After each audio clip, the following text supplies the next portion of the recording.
Hello and welcome to Grandfinal History. In this episode we go back to 1923, the 27th season of the VFL. Before we get into the footy, let's have a look at what was going on in 1923 around the world and locally. In January, King Tut's grave was opened in Egypt, astonishing the world with treasures, gold and more. In Germany, the hyperinflation that had kicked off in 1922 became even more destructive.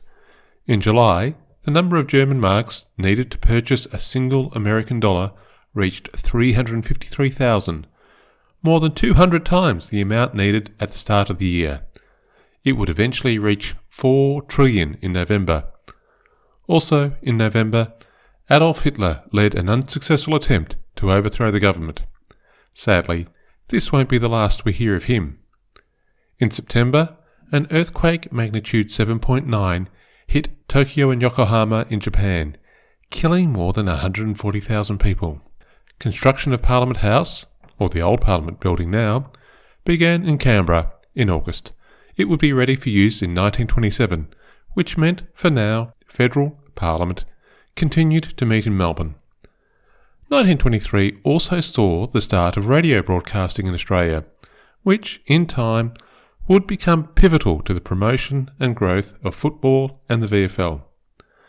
Today, with our smartphones, PCs, TVs, everything else all connected, it's hard to imagine what a revolutionary change radio was in a time where newspapers and magazines were the only mass media. You only got the news when the printed page could physically reach you. The first attempt to launch broadcast radio in Australia started with sealed sets, where listeners paid a subscription to have radio sets sealed to specific stations. Not surprisingly, this failed and an open system was launched in 1924. The owners of newspapers were not enthusiastic about the arrival of radio. Some claimed that it was likely that broadcasters would pirate print news stories without providing compensation to the sources. They were assured by the government, rather naively according to some, that this would not occur. The early days of radio were a bit like the early days of the internet. Early adopters had to get their hands on new technology devices, and the range of content was initially limited. But there were entrepreneurs who could see the business opportunities. Football broadcasts would start in 1925, so more on that in future episodes. But the biggest event in Melbourne in 1923 was the police strike. Many police were frustrated with poor paying conditions and the lack of a pension at the end of their service. On top of this was an intense dislike for Police Commissioner Alexander Nicholson, thought by some only to be appointed because of a friendship with Chief Secretary of the Victorian Parliament. Nicholson inflamed an unhappy environment by appointing special supervisors, effectively spies monitoring the average police officer's performance. Things came to a head on October 31, the eve of the Melbourne Cup Racing Carnival. By Friday the 3rd and Saturday the 4th of November, riots and looting broke out in Melbourne CBD. There were 3 deaths, trams were overturned, and dissenting police officers were confronting each other using firearms in the street. The Premier requested troops from the federal government, but Army and Navy forces were not deployed until Sunday evening. Volunteer special constables were sworn in under the command of General Sir John Monash and given the job of getting the city back under control. Many of the volunteer constables would end up becoming police members themselves, and 636 police who had gone on strike were banned from ever rejoining the police.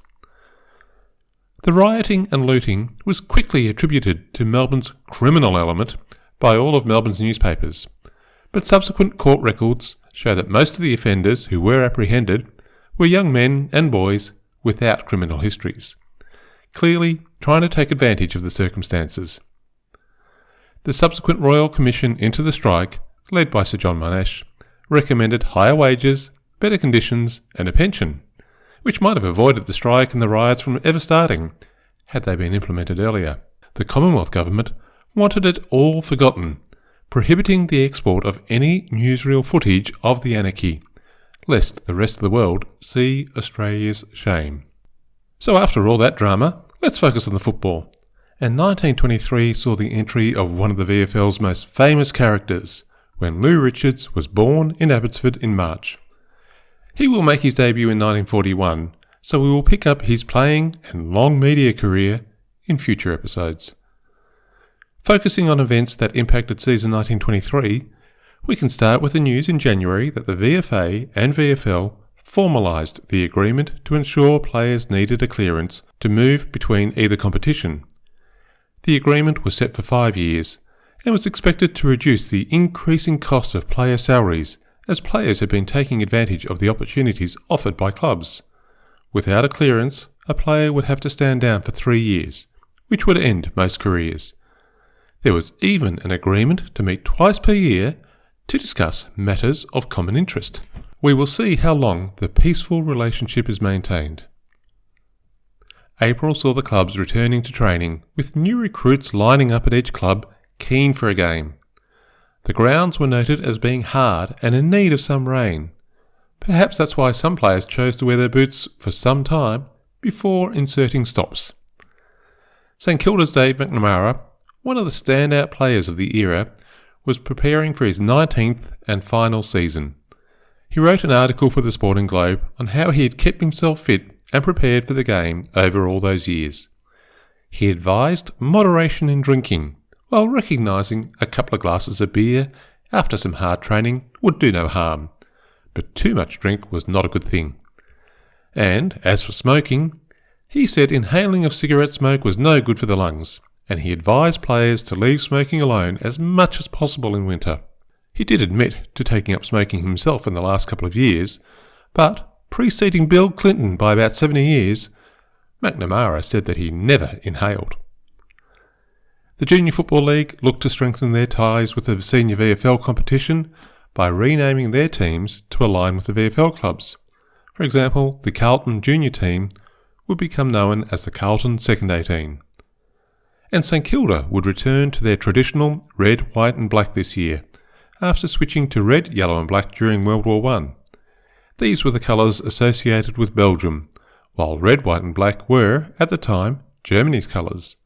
But now the war had been over for 5 years, so it must have seemed safe to return to the traditional St Kilda club colours. Jack Elder was appointed as the umpires coach at the end of April. This would, amongst other duties, involve him going to different matches and observing the umpire's performance. Then, at a meeting during the week, he would point out mistakes and provide advice to help bring greater uniformity to decision-making. Some might say that this is still a challenge faced by umpires today. And to show that some things just never change, champion Fitzroy player Percy Parrott conducted a review of the state of the game in the Herald, with the headline, "The game may be faster, but is the standard any higher?" New coaches had been appointed this year at South Melbourne, with Charlie Panham leaving Collingwood, but without a clearance he would be a non-playing coach. Bert Taylor, who had played his last game for Fitzroy in their 1922 Premiership, took over as non-playing coach at Geelong.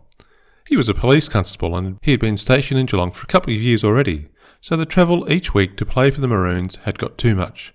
But Fitzroy would still not give him a clearance to play for Geelong, so he too would be a non-playing coach. It had been one of the driest years on record, with no rain at all recorded in Melbourne for all of April. Richmond's captain, Dan Minogue, had a unique perspective when discussing the playing surface, when he said, quote, "The hardness of the grounds at the present reminds me of the frozen grounds in France, on which we had many a good game." End quote. Many of the players in this era had very different life experiences with their service in World War I compared to the modern player. The Sporting Globe's season preview anticipated an exciting year with more interest than ever before. Even the practice matches had been watched by thousands, and these games were reported to have been far more serious affairs than in previous years. League Vice President Charles Brownlow issued an official message to players urging them to play with vigour and strength and to play fair. When predicting who would win the flag, the football record suggested 7 clubs considered themselves certainties and 2 thought they would give it a shake. The grounds had been improved with new facilities at Essendon, Collingwood had provided a new entrance for visiting teams, and the MCG had a stand in the outer rebuilt. But one of the new developments at all grounds were new scoreboards erected by the Football Record that would allow spectators to keep track of the quarter-time scores of all games. The football world was becoming more connected. An estimated 100,000 people attended the 4 league games on the opening round. Fitzroy had the honour of unfurling their Premiership flag before they took on Carlton at their Brunswick Street home ground. The locals would have started to get worried at quarter time when the Blues had kicked 5 goals won, while the Maroons only had 1 goal won on the board. Surely the dread Premiership hangover was not going to strike so soon. But the frowns turned to smiles by the end of the game, as Fitzroy had a comfortable 23-point win. South Melbourne lost to Collingwood, Richmond beat Melbourne at the MCG by just 5 points, and Essendon had a comfortable win against St Kilda, while Geelong had the bye. The season was underway. Like the previous year, Essendon were the front-runners early on. They won their first 4 games, even though they played rounds 2, 3 and 4 away from home. The same olds were using a mosquito fleet, with 8 players standing only 5 foot 6 inches or 167 centimetres. But they also had 6 players over 6 feet or over 180 centimetres, which was considered tall in that era. The first 4 rounds also saw St Kilda with a good start, with 3 wins, while South were on the bottom of the ladder with 4 losses, and the usually strong Carlton only had 1 win. In May, the Sporting Globe published an interview with Jock McHale, now into his 12th year as a Collingwood coach, with plenty more to come. While the observations may be from about 100 years ago, some of them are as true now as they were then. Every coach must study the temperament of every player, but training was more limited in this semi-professional era. Just 2 nights a week, and on a Tuesday night, there might be a little match practice, and players kept moving for about half an hour, followed up by 20 minutes of marking and passing practice. And McHale did not mind his players having an ale, so long as they did not wash themselves in it. But he thought whiskey was as bad a drink as possible, and players should stay away from it. On a more serious note, May also saw a formal complaint by umpire H. Petrie, who said that the St Kilda Vice President, Mr. A.D. Grant, had abused him after the St Kilda Collingwood game, saying, quote, "You rotter, we played you and the Collingwood team." The investigation committee found that Mr. Grant was guilty of improper conduct and disqualified him from holding any office in any league club at the pleasure of the league. Mr. Grant was not pleased and instructed his solicitor to write to the league insisting the action be rescinded. The league would not change their mind, and it would seem Mr. Grant did not follow through with his threat of an injunction. In June, there was a report in the Herald of potential interest in Australian football in France. Mademoiselle Bastide had seen the Diggers playing the game during World War I and had written to the league asking for a copy of the rules, suggesting that the Rouen rugby team might prefer the Australian game to the brutal rugby. The league had to find someone to translate the rules to French, but it would seem that the opportunity for international expansion is yet to reveal itself. By round 8 at the end of June, Essendon and Fitzroy were on top of the ladder with just 1 loss each. St Kilda had started the season well, but lost 3 games in a row, and Geelong and Richmond were on the bottom of the ladder with just 2 wins from their 7 games. At the end of June, there was an interstate game against South Australia in Adelaide that the South Australians won easily, 13 goals 14 to Victoria 6 goals 9. On the same Saturday, a second Victorian team hosted a New South Wales side at the MCG, where 16,000 people watched a surprisingly close victory by Victoria, 14 goals 18 to New South Wales on 13 goals 8. And a representative team was also sent by the VFL to play a combined Ballarat team, where the VFL team had a 3-goal win. In early July, the Herald published a cartoon showing that Geelong might benefit from selecting a black cat as a mascot in their game against Carlton. This was prompted by a reserves game the previous week, where Collingwood attributed their victory to a black cat that followed them onto the field.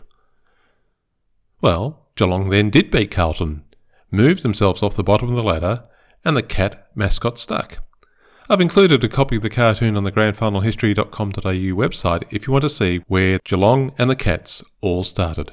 By the end of July, 12 rounds had been played and the season was becoming impossible to predict. Geelong had been on the bottom of the ladder, but now were just 1 game out of the 4.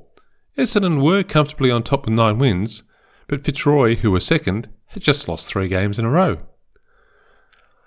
The round 13 game between Essendon and Carlton became a scandal for Carlton when the club suspended 3 players, Bert Borriello, George Bolt and Jack Morrissey, and they sacked one of their trainers, Stan Keast. The players were barred from the mid-season trip to Sydney planned for their bye round. The reason for all this was a punch-up between some of the players and a Carlton committee member at a post-game event after a heavy loss at Essendon. It must have been supremely embarrassing for the Blues to have their internal troubles come to a head while they were being hosted by long-time rivals Essendon. Morrissey would not play for Carlton until 1925. George Bolt left the Blues and played with Hawthorn in their first season in 1925, then joined the other newcomers North for 2 seasons in 1926 and 27. We'll learn more about these expansion clubs in a couple of episodes.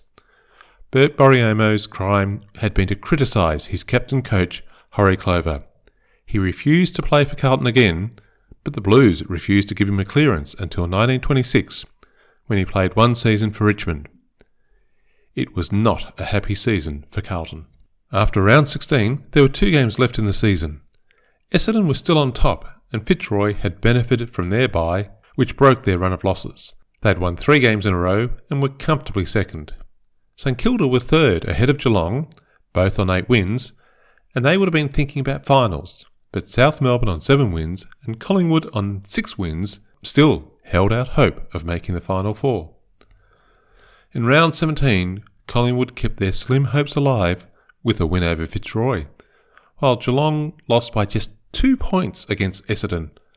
Geelong lodged a protest saying that the umpire had not signalled time off in the second and final quarter when the ball was out of bounds and Geelong were kicking with the wind. The timekeepers agreed that about 90 seconds had been lost in this last quarter alone. Geelong requested that the game be replayed, but their protest was dismissed. St Kilda had the bye and just had to watch all of this unfold. Round 18, the last round, would define the Final 4, and the potential outcomes had more complexity and combinations than almost any previous season. Collingwood had a better percentage than St Kilda, South Melbourne or Geelong, and they were playing bottom of the ladder Melbourne.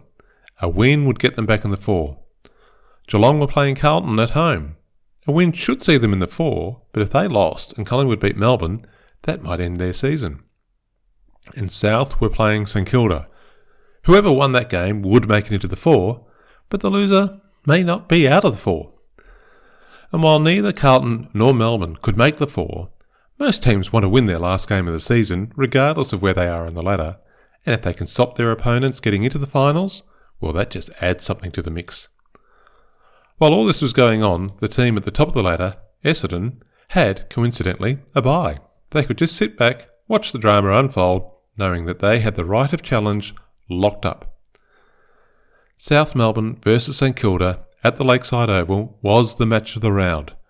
St Kilda's veteran captain-coach Dave McNamara was in his last season. He had made his debut against South Melbourne 17 years earlier in 1905, kicking his first goal in a win for the Saints.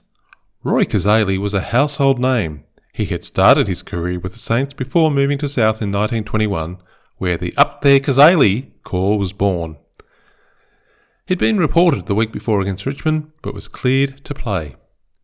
50,000 people are estimated to have somehow squeezed themselves into the small ground, with fences crumbling and supporters rushing in. Others sat on the roof of the grandstand. Many squeezed onto the ground when the boundary fences gave way, some even onto the playing surface, but that did not impact the game. Perhaps it was fortunate that rain fell about 2 o'clock and kept some spectators away, or the crush may have even been worse. It was reported to be the largest crowd at a game outside of finals, with 10,000 people estimated to have been turned away.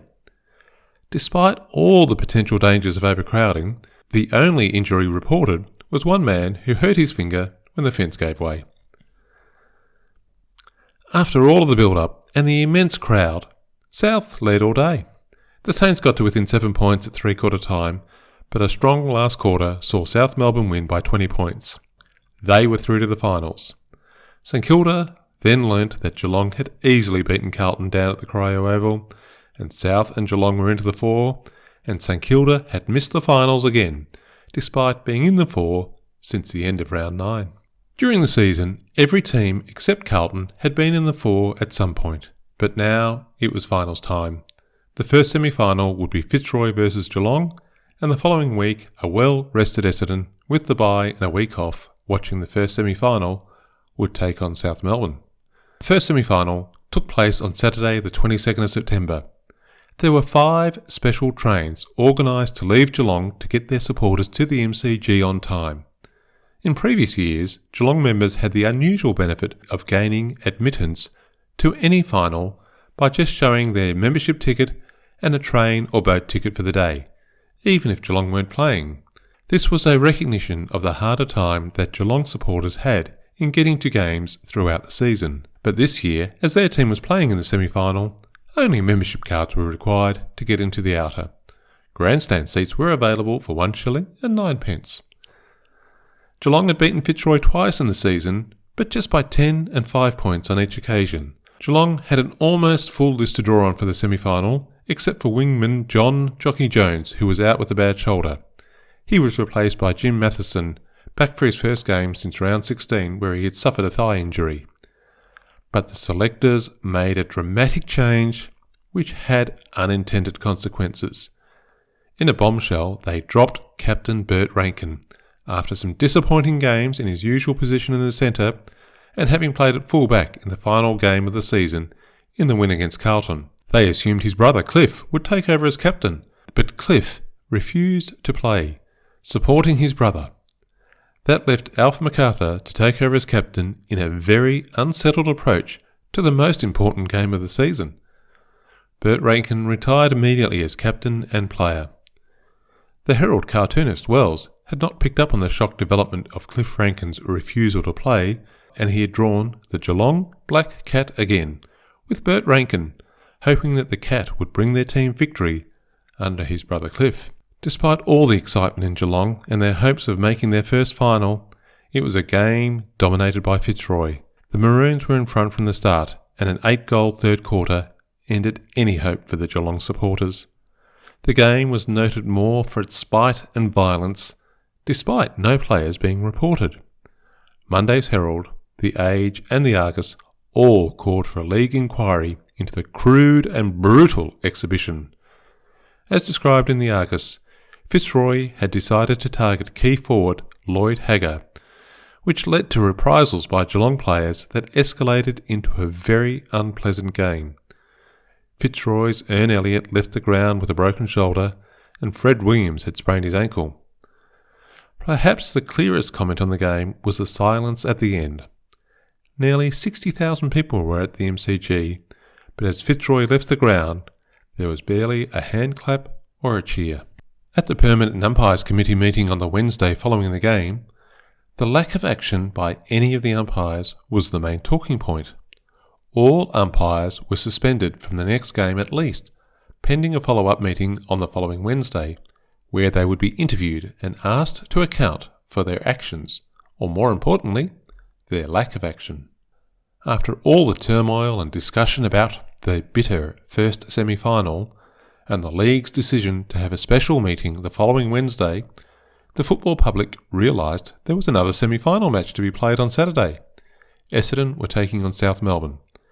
The same olds had not played for 2 weeks due to the bye in the last round of the regular season, but having defeated South twice during the season, they had every confidence they would do so again.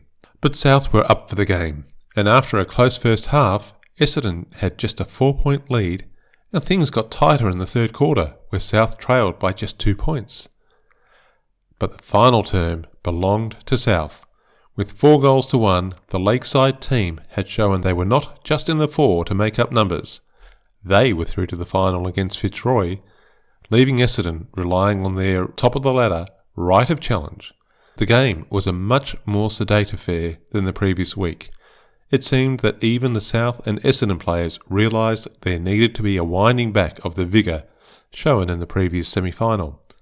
Umpire Alec Much was noted as having been very strict, without overdoing it, and he was even rewarded with cheers as he left the ground at half-time and at the end of the game.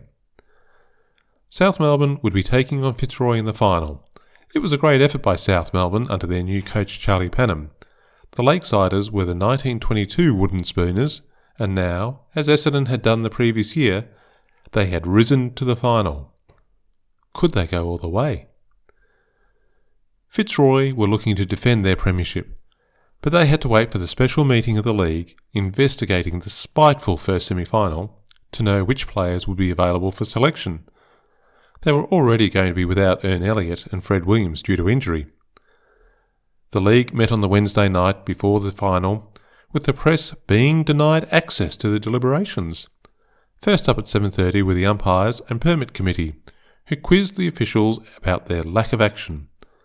At the conclusion of this inquiry, the umpires, with the exception of goal umpire Bartlett, were told that the committee was satisfied with their explanations. Then the VFL delegates met until after midnight, but the only decisions made were Bill Keane of Geelong was disqualified at the pleasure of the league for the unsatisfactory manner in which he had given his evidence. He would not play in the VFL again. Geelong's forward, Lloyd Hagger, and Fitzroy's James Atkinson were to appear in front of the league tribunal once Geelong had returned from their Sydney trip, meaning Atkinson could play for Fitzroy in the final against South. In their 2 games during the regular season, Fitzroy had won their home game by 2 points and South had won at their home by 4 points. Close results and no real guide to the outcome in this final. Interestingly, Old Boy in the Argus actually called this game the preliminary final, which is the first time I can recall seeing this term used in the press during this era. Usually it was just called the final. There were 55,000 people at the MCG to watch what was described as an excellent game. Fitzroy got out to an early lead with a strong first quarter, and with a few minutes to go before half-time they were 32 points ahead, but then South began to reel the Maroons back in. By early in the last quarter, South were only 11 points down, even with injuries to Roy Kazali and Herb Sutton keeping them from their best games. But in the end, the Maroons won by 2 goals, South 6 goals 7-43 to Fitzroy 7 goals 13-55. While many observers were satisfied by the performance of umpire Alec Much, who had also officiated the second semi-final, South Melbourne's club secretary, Likely McBrien, said, quote, "I honestly think that both Fitzroy and the South Melbourne players should be congratulated on keeping their heads while umpire Much was umpiring. In my 14 years of league experience, it is absolutely the worst umpired match I have ever set my eyes on. I congratulate Fitzroy on their display." End quote. The scene was set for another grand final, this time between Essendon and Fitzroy. Since the introduction of the amended Argus system in 1902, the team that finished on top of the ladder had the right to challenge if they lost either the semi-final or the final. In fact, there had been grand finals in most years except for 1906, 07 and 08 when Carlton won premierships without the need for a grand final, and 1911 and 1918 when Essendon and South were able to win the premierships without dropping a game in the final series. In the last 17 years, there had been 12 grand finals.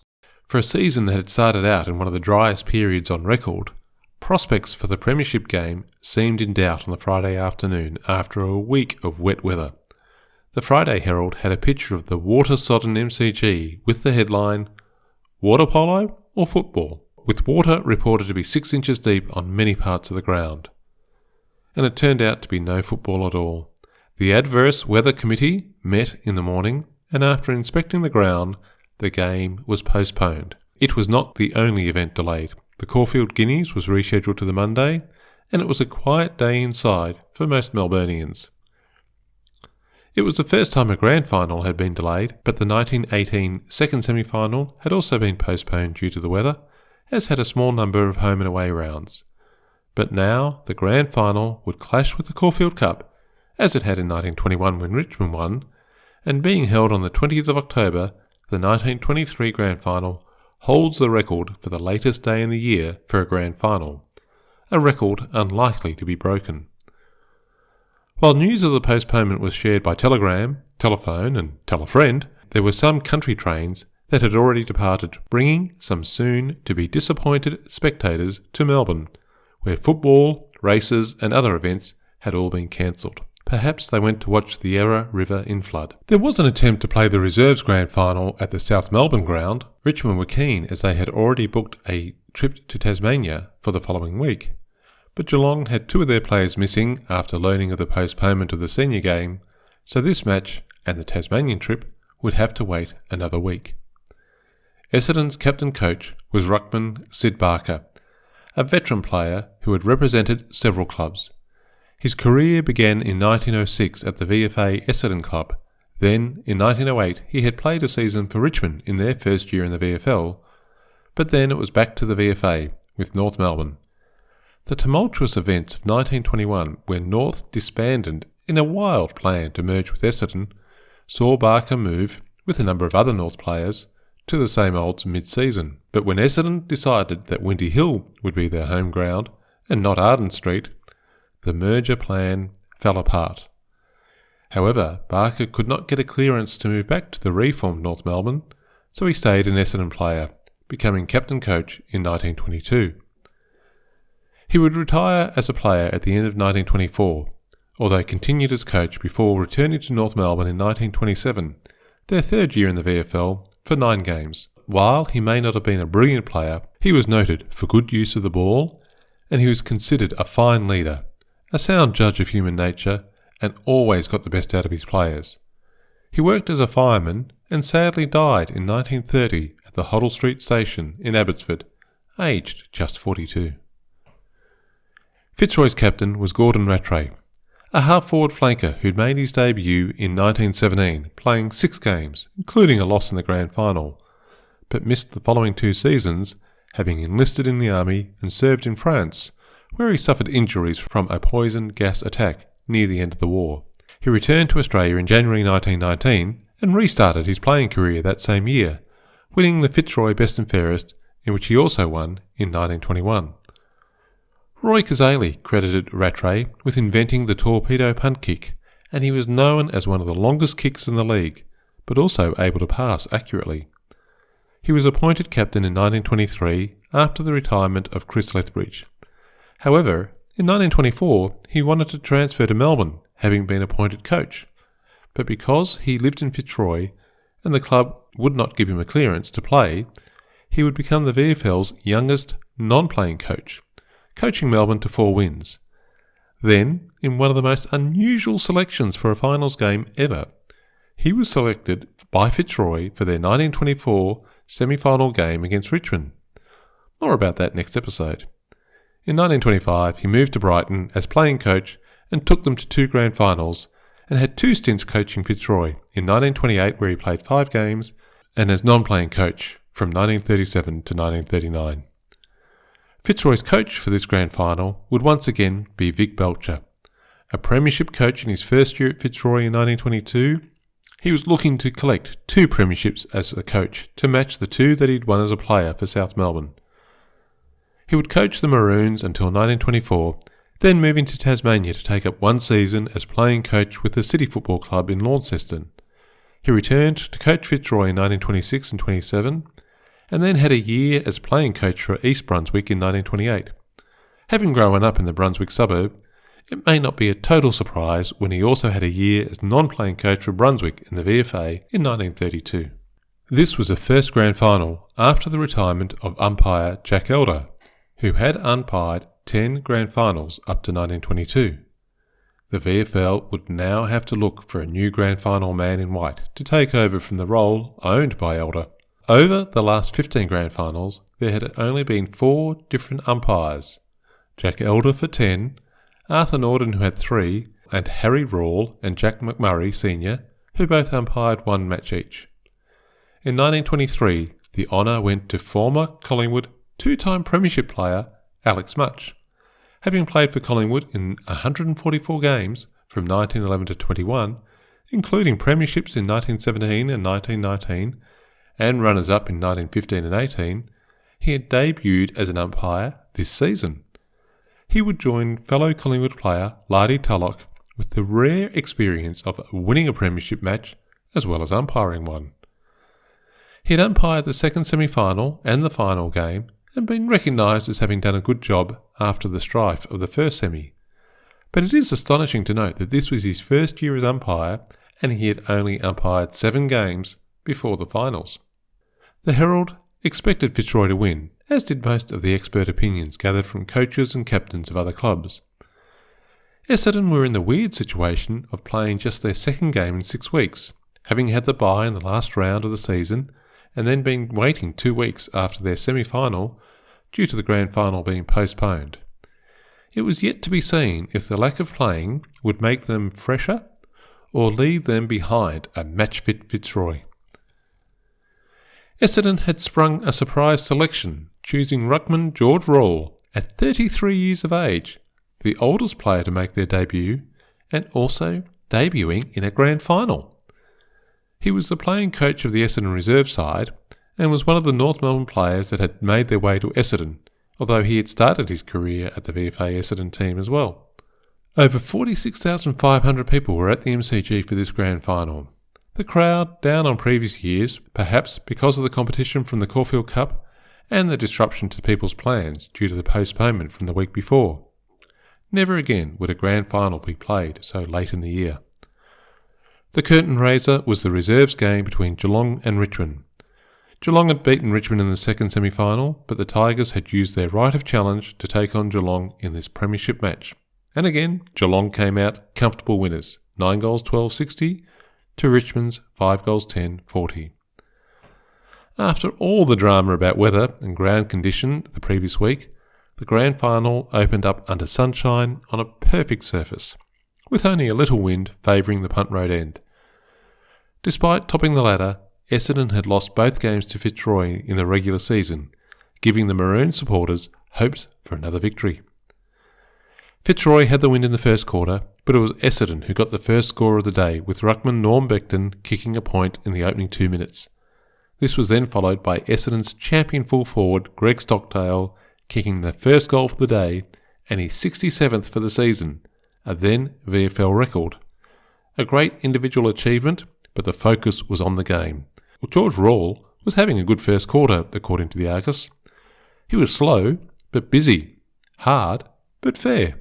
Jim Freak got Fitzroy's first goal. He was playing his 166th game after debuting in 1912 and had already kicked 40 goals this season before this game.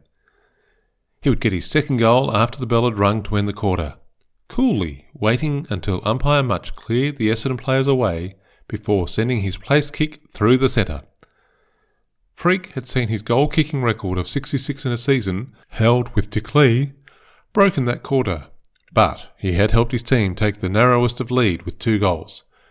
Fitzroy with 3 goals 3-21 to Essendon 3 goals 2-20. Essendon made a number of attacks in the second quarter, but these were only resulting in points. Then Fitzroy made their move with rover Clive Fergie passing to Jim Freak, who scored another goal. Debutant George Rawle was paying very close attention to Fitzroy's ruckman Goldie Collins. So much attention that Collins was awarded 5 free kicks in a row. But despite the free kicks, it was clear that Collins was not having his normal impact on the game. At half-time, Fitzroy had the lead in a close game, 5 goals 5-35 to Essendon 4 goals 10-34. Fitzroy were the first club to return to the ground after half-time. The Argus suggested that the Essendon players might have used the extra time being warned about the cost of missed opportunities given their inaccuracy in front of goal. The third term got off to a good start for Essendon when centre-half forward Justin McCarthy scored his first goal and built a slim lead. Then mature-age debutant George Rawle had a shot but could only score another behind. However, the momentum was beginning to shift towards the same odds. Fitzroy were making every effort, but not getting a chance to create goals. The third quarter ended with Essendon in the lead. Fitzroy were on 5 goals 9-39, behind Essendon on 6 goals 13-49. It was only a 10-point gap, but the Maroons had not kicked a goal since late in the second quarter. Yet Fitzroy were a talented and determined team who were used to winning. A goal to forward pocket Harold Parker reduced the gap to 5 points. Then halfway through the last quarter, it was just 4 points of difference. However, as the players began to tire, they started to make mistakes. With 10 minutes to go, Charles Hardy passed to Essendon's rover, Frank Marr. He moved quickly to snap another goal. The Dons had a 10-point lead again. There was time left for Fitzroy, and they did make desperate efforts to get the ball forward. But it was Essendon playing with confidence and looking like the winning team. The sealer came from half-forward George Shorten, playing his 14th game in his first season of VFL football. He kicked his 8th and most important goal of his early career. The Dons had their premiership. Essendon 8 goals 15-63 to Fitzroy 6 goals 10-46. 4 goals to 1 in the second half had won the game for the same olds. With spectators running onto the ground to celebrate Essendon's win, it took a group of police some time to create a path for the players to return to their crowded rooms. Amidst the chaos and cheers, there were the traditional, but welcome, speeches of congratulations from Fitzroy's president, their coach, and the Fitzroy captain, as well as Essendon officials congratulating the players on behalf of the club. Essendon's captain-coach, Sid Barker, was presented with the match ball, and after congratulating his players, he thanked them for the gift and noted that he had a Wednesday League Premiership ball, a VFA Premiership ball, and now a VFL Premiership ball. A truly successful coach and leader in the football world of this era. The players were taken to dinner at Carlton's, known today as the Esplanade Hotel in St Kilda.